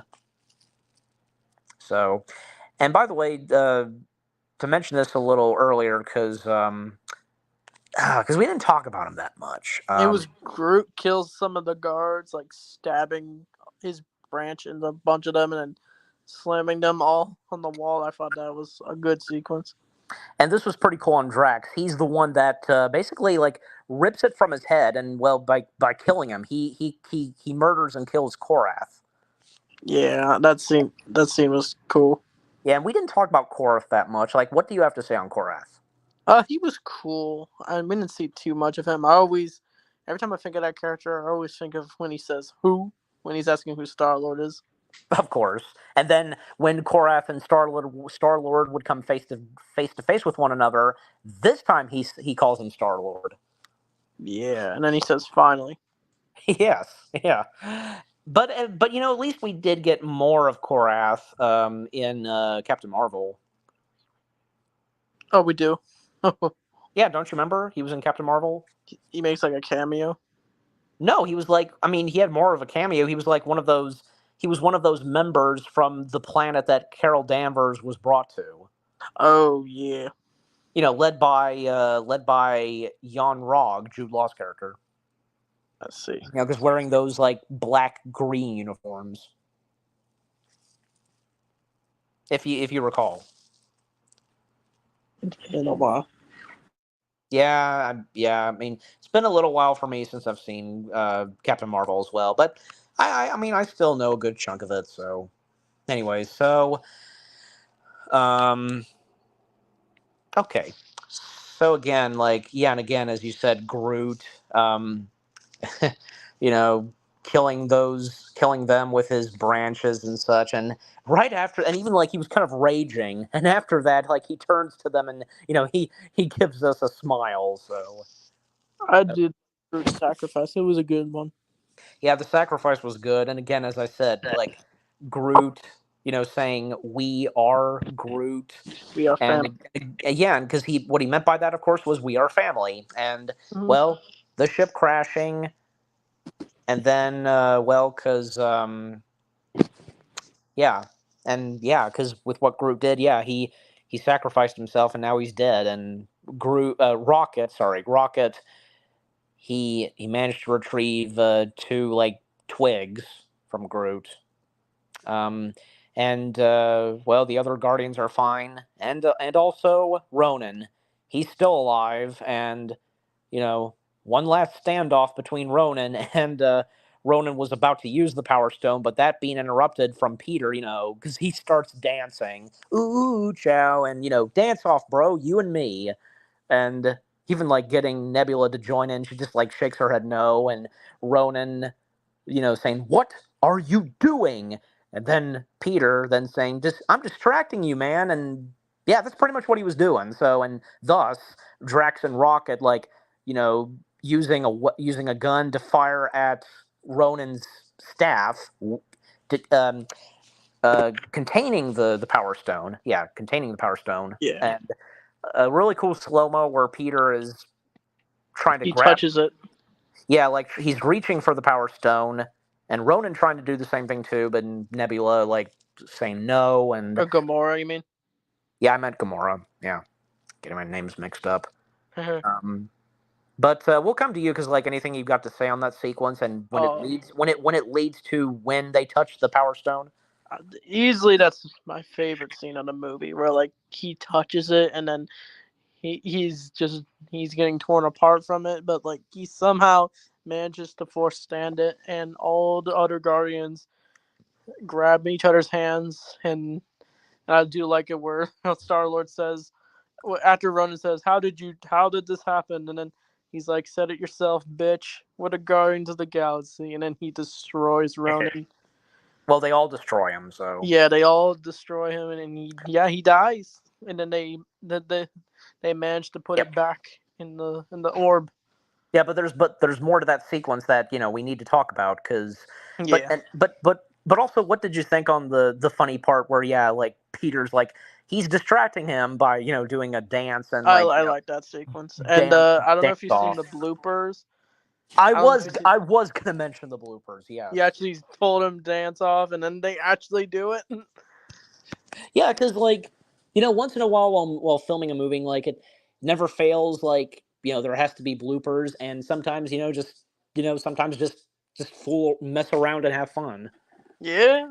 And in this case, yeah, this is the dance off part, and because Chris Pratt, saying dance off, bro, you and me, and Lee Pace, his response is Ronan, it's on, and then it turns to Gamora, then Nebula. I mean, I'm sorry, Gamora and Drax, and then everybody starts dancing. So, um, yeah, and like to mention the bloopers, because like, what do you remember fondly about the bloopers? I just remember that part mostly. Okay. That was probably the funniest of the bloopers. Actually, other funny things in the bloopers that I remember so well, because they actually made one blooper where it's Rocket and Groot. They have a blooper of their own. Is it all CGI? Of course it is. And Rocket, because Rocket telling Groot to stay behind, he can't fit in the pod. And because Rocket, he was putting his gun up in the pod, and Rocket didn't get a chance to get inside of the pod because the door closed. Yeah. And then they both start laughing. You can hear the crew laughing, and Mm-hmm. then there's another blooper where the part where Gamora and Nebula they're fighting and with their weapons. Karen Gillan almost, I think, just barely almost hit Zoe Zeldana, and Karen Gillan breaking character and just gasping and I'm so sorry. That was funny. Oh yeah. And then there's one blooper I think. I mean, it's one of my favorites, but also my mom's favorite. That has to do with Yondu, where after at the beginning of the film, Peter he hangs up on Yondu, and that part and where Yondu is going to go after Peter. If you remember that part, Yeah, I do. and he's talking to his Ravenger men on what they're going to do, and the one bearded guy talking with Yondu, and how far they walk, and they just about walk off the set, and Yondu saying, "You made us walk off the set," and yes, I did, and I'll do it again. If you remember that. I need to rewatch the bloopers. That'd definitely be worth seeing. Well, I mean, and you can also find the bloopers on YouTube. So Yeah. yeah, you definitely should because they're quite funny. I got the blue. I mainly saw it on the Blu-ray version when I got that for Christmas. Oh, do you still have your Blu-ray copy? Yeah, I do. Yeah. Well, I mean, yeah. So if you want to watch the bloopers on there, so Yeah. you know what? I also feel like mentioning this about Yondu. Anchorman, do you recall? And this is about Thor Ragnarok. Do you recall seeing the deleted scenes of Ragnarok? And there's one deleted scene, but it's more of a joke. Yondu making an appearance in Ragnarok. Yeah, I saw that. That did not make sense. I think that was just for laughs, Yeah, basically. not canon. Of course not. It's just that just being there as a joke, and I obviously I think as though because yeah, if I'm correct, yeah, Thor Ragnarok. Obviously, Thor Ragnarok at the time it was being filmed the same time as well when Guardians of the Galaxy Volume 2 was being filmed, and Michael Rooker in the Yondu get up and the gear and such, like him wandering onto the set of Ragnarok, and he was wearing shades. And actually, because I actually remember seeing this because it was on YouTube, someone posted this. Michael Rooker, he did like an Instagram live thing where he was Yondu, and he was roaming around the Marvel Studios. Oh yeah. Yeah, I don't like maybe you probably didn't know about that, but yeah, I remember seeing that. Follow him on Instagram, but like that was probably. Yeah, and he also yeah, Michael Rooker because he also did this was also on YouTube was one more mentioning where Michael Rooker he went another time he did an Instagram live he was at Disney's California Adventure um, and he had a private showing or something like going on Guardians of the Galaxy Mission Breakout and the Halloween themed version of Mission Breakout. And yeah, even like when it came to to one of the pre-show rooms, like the one with the Rocket Raccoon animatronic, and by calling Rocket, saying, "Hey, it's the rat." So that was funny. Yeah, but good old Michael Rooker and such. And I also feel like mentioning this one more thing on Michael Rooker because you, of course, remember in Volume 2 the whole Mary Poppins joke. Yeah, I remember that joke. I'm Mary Poppins, y'all. Well, obviously, and you remember that there was a Funko Pop made of Yondu and his position of being Mary Poppins. I think I may have seen something like that. Yeah, there was a Funko Pop of Yondu. The pose he makes, like when he's coming down and holding the arrow, is like he almost looks like Mary Poppins, as Peter calls him. You look like Mary Poppins, so they made a Funko Pop of that. Um, I wish I could remember the fully about this because I think because there was a lot of people that were upset that they weren't because a lot of people online they wanted to buy the Funko Pop of Yondu, the Mary Poppins position, and I get something was not going right, and people were upset. They were like tweeting Funko about this. They even they even tweeted Michael Rooker about this. Like, what's he gonna do? There's nothing he can do about it. Because I remember hearing about this and my mom pointing it That's out to wild. me. Yeah, my mom. I wish I could remember the big reason what that was going on with that Funko Pop of Yondu. But that's All the that best. over a Funko Pop. Well, yeah, because yeah, I mean, because that was because this is Yondu we're talking about and what he did in Volume 2. What did he say about the Funko Pop? Did he say anything or nah? I don't think so, because like as my mom and I were saying, like what's Michael Rooker gonna do? Nothing. There's nothing he can do to try to help out and with because of the sale of the Funko Pop of Yondu going wrong. So, but anyway, so I wish I could remember the real reason to that, but that's the best I can explain. But I anyway, see. so okay, but okay, so coming back because yeah, the part where Peter first has the Power Stone in his hand, and Gamora shouting to Peter, "Take my hand," and Peter then having a vision of his mother, the whole take my hand thing. Yeah, that And was a good sequence. yeah, and Peter does so by taking Gamora's hand. And then Drax, and then Rocket. Um, and I seem to recall, because I think I talked with each of my parents about this. When Rocket touched Drax's finger, because yeah, he did have those two twigs from Groot in his other hand. Now, what do you think, Anchorman? Do you think because with Rocket touching the others, and because of the Power Stone, that might had something to do with resurrecting Groot because of those two twigs? What do you think? I never thought it like that ever until you brought it up, but that could be a good theory. I mean, either way, just but I mean, Yeah. overall, because a fresh new Groot is born. So, Mm-hmm. but yeah, and yeah, so with all of them having the Power Stone, and yeah, because who who are you? As Ronan says, you set yourself, bitch. Says Peter. We're the Guardians of the Galaxy, and they defeat and destroy Ronan once and for all.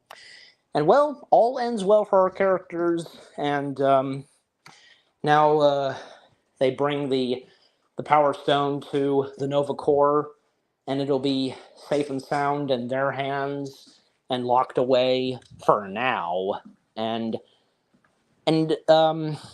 trying to remember, because the Guardians, like, they are under the protection of the Nova Corps, correct? Yes, they are. And they become a staple or something like that of the Nova Corps.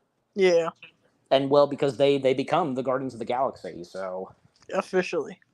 yep. So and even like Rocket and Drax, like, they ask questions like, what if they can do this or something like that, and well, you be arrested and stuff like that. So, but what if I want Yep. it? What if I want it more, and so on. And well, and because Peter lost his first ship, well, he's got a new one, and the Nova Corps did their very best to, duplicate how his first ship looked, and that being like a Ravager ship. Um, and well, still, Peter and Yondu, they made a deal, supposedly giving him the Power Stone, but really, and as I mentioned, the Power Stone is safe and sound with the Nova Corps. Of course, they'd have to give it to the Nova Corps, and what's inside of the orb, and when Yondu checks, it's just it's a troll doll. Yeah, I thought that was funny. And it's nice that the smile that Yondu gives, because oh, Peter, and he's fine with it and such. And I Yeah, he think is. I think even Yondu would of course have to know that there's no way that he would be able to take the Power Stone, because of the Nova Corps, How come he wanted it, or did he just want it as like a treasure? I guess. Yeah, I guess so. And it's obvious that Yondu knows that someone like the Nova Corps is someone, like, not to mess with. So Oh, definitely. They're the even cops. even Yondu mentions this and establishes this in Guardians of the Galaxy Volume 2, because, well, Yondu being hired to get the Guardians of the Galaxy, and the Ravengers were considering, like, new leadership, and they were wanting to kill the Guardians, but Yondu, he was totally against this, especially the idea of killing, because the whole dang Nova Corps would be on our tails. So Mm-hmm. yeah, he made a very good point. So, and okay, and then of course Peter, after all those years, he finally had the courage to open the little present that his mom left him. And she leaves him like a note. Yep, and a tape that he can listen to. It's called Mixed Volume Volume 2. Right, and one of the songs that plays, I think, and right as the movie ends, like, "Ain't no mountain high, ain't no valley low." That's a good song. Yeah, it is. And a plant that Rocket has, well, it starts to grow, and well, we see a newborn Groot. So Yes. yeah. But anything you got to say on the ending and right before the It was a credits good ending. start? It's a good ending to the movie. I like it all wraps up at the end. And then Mm-hmm. they like go off in their next adventure. Yep. Also, let's not forget to mention that John C. Riley's character, kind of going through the same thing like with Drax, because he too having a wife and daughter, and thankfully after what happened on Xandar and with Ronan and his men, well, John C. Riley's character, his wife and daughter, they survived and happily reunited. Yeah, that was nice.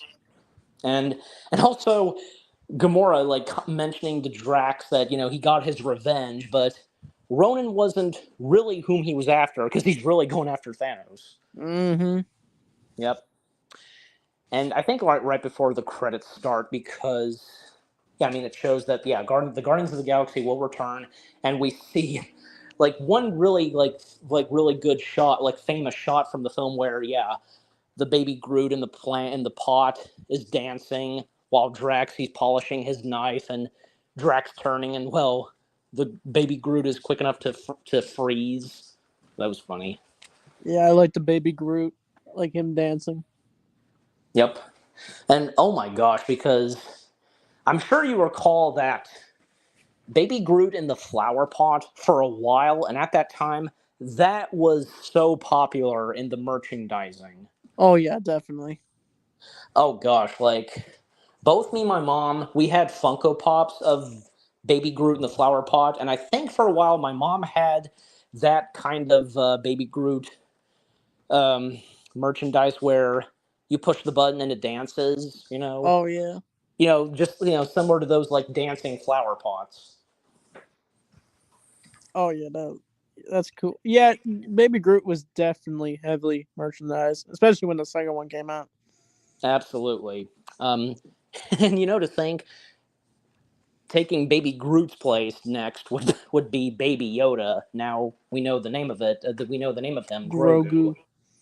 Yeah, so step aside, Baby Groot. Grogu's taking the spot. Yep. Yep.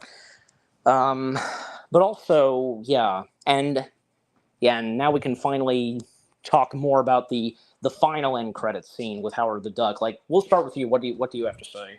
It was funny. It came out of nowhere, but it was cool seeing Howard the Duck.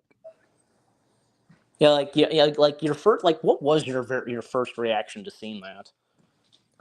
I feel like I just knew who it was, like Howard the Duck. Like I don't know if I saw the movie before I saw Guardians. I don't know when I saw Howard the Duck, but when I did, it was wild that they got that obscure character. And heck, I think Howard the Duck was probably the first Marvel movie ever made. Yeah, kind of. I mean, there was a Kind little of. there was a little bit of Marvel material before Howard the Duck, so Yeah. I mean, did you have you seen the Howard the Duck movie? as of this stream, I have not fully seen it. Yeah, I saw it, but it was like a long time ago. I've only the only way I've like the only time I've seen the movie, bits and pieces of it, not the entirety of it, is I hate to say it, but it's true. The Nostalgia Critics review of Howard the Duck. Oh yeah, he definitely would have reviewed that. Well, he did, yeah. So during the old days of Oh Nostalgia yeah, the Critic, old days of Doug Walker.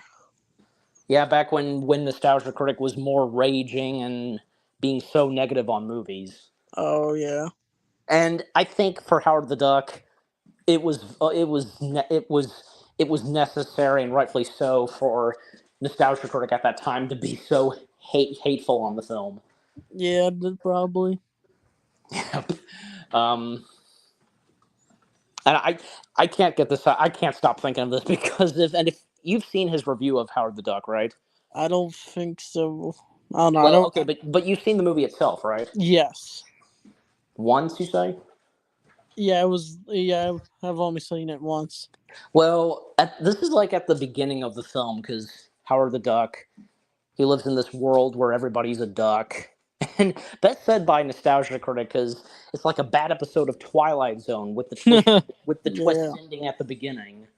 Yeah, probably. And then, well, Howard the Duck being launched from his chair backwards, like being sucked out into space and to, Earth, being transported to Earth. Well, because living in an apartment building, crashing through walls, and there's one moment, and the Nostalgia Critic, of course, having to point this out because we see a topless female duck in a bathtub. Oh yeah. if you recall. Yeah, it's been a while.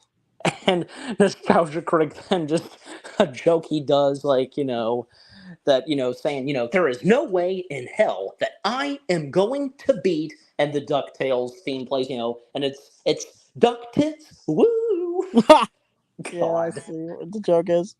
Exactly, yeah.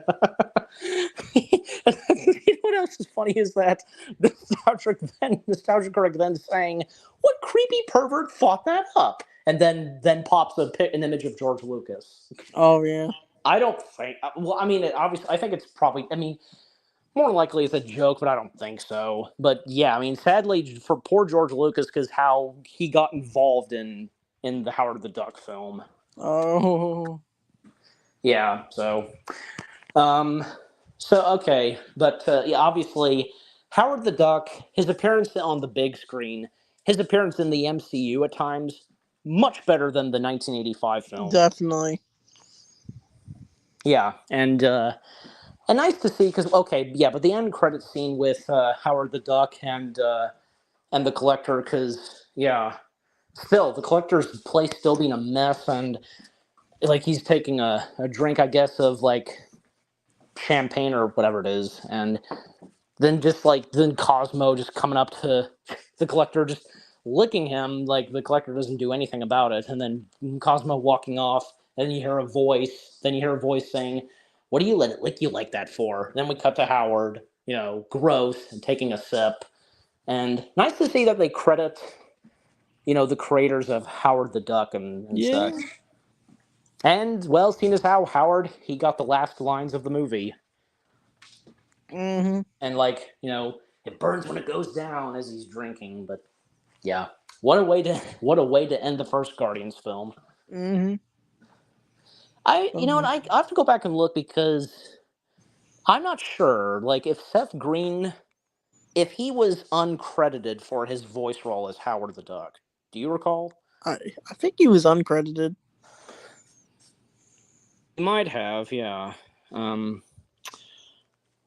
Because yeah, I'm looking actually. So on SoundTV page, I don't know if you knew about this, but one of the prisoners in the prison location, we technically got a cameo from Lloyd Kaufman. If that name does or does not ring a bell to you.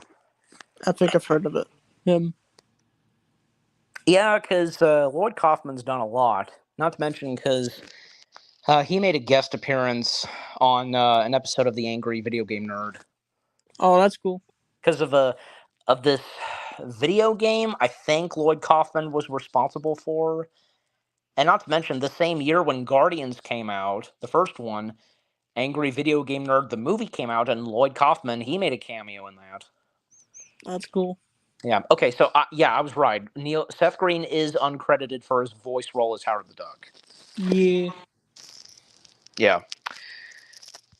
Yeah, but so that's it.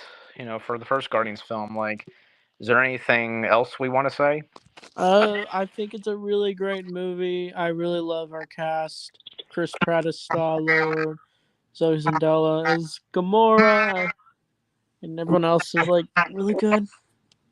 Absolutely. And the Guardians being a part of the MCU and the first time seeing them in live action and on the big screen, it was amazing. And what James Gunn brought to Guardians of the Galaxy in a slightly new way with some new things added to the Guardians and makes them much better. I mean, no hard feelings on how they were in the comics before the movies existed, but yeah.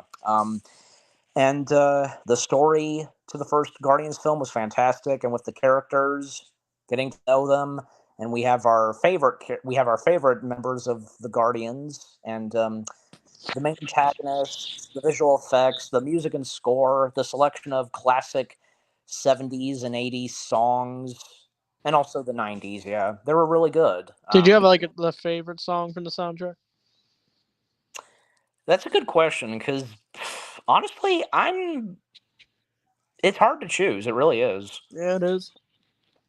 I mean, what about you? Probably "Come Get Your Love." Yeah, I mean, that's a pretty good one. I think probably for me, I like pina coladas. I guess comes in my mind, but not just that. The others like Cherry Bomb was a good one. Mm-hmm. And come and get your, that song that we first hear at the start of the film that Peter's listening to when he is gonna retrieve the Power Stone. Mm-hmm. Yeah. And what would come next in the next two Guardians films? Anything with the Guardians of the Galaxy, just the selection of classic songs. Yeah, never. Yeah, were really good. Yes. Yeah, and the funny moments and the emotional moments in the first Guardians film, fantastic, of course. Yeah, just overall, the first Guardians film was fantastic. It made comic book history, and for the MCU, just yeah. What more do I have to say? And for both, and Definitely. yeah, both of us. Or do you give it out of 10? I give it a 10.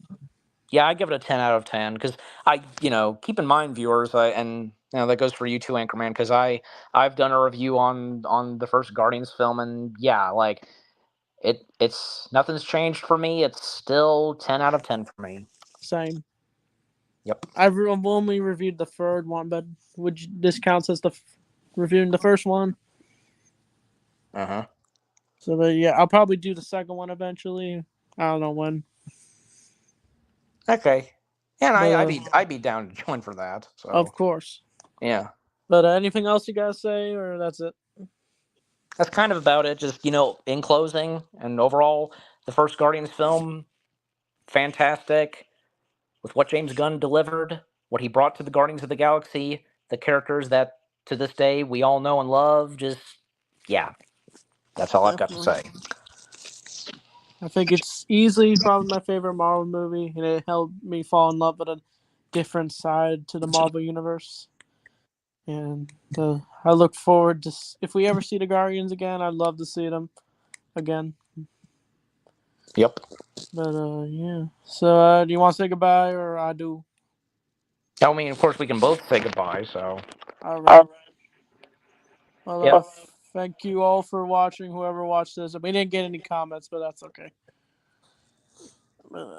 It's Yeah. okay. Yeah, I mean, hope I mean, I even did a community post, promoting the live stream you were doing. But yeah, I mean, overall, I think we did a pretty good job with this. And anybody who's going to watch this stream, you know, with it, after it was done live, just yeah.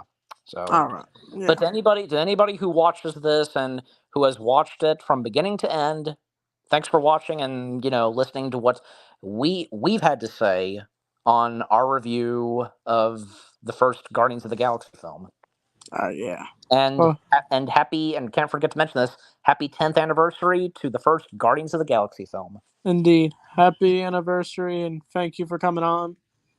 Anytime, my friend. Yes, indeed. So probably do more reviews coming soon. But anyway, Yep. thanks for watching.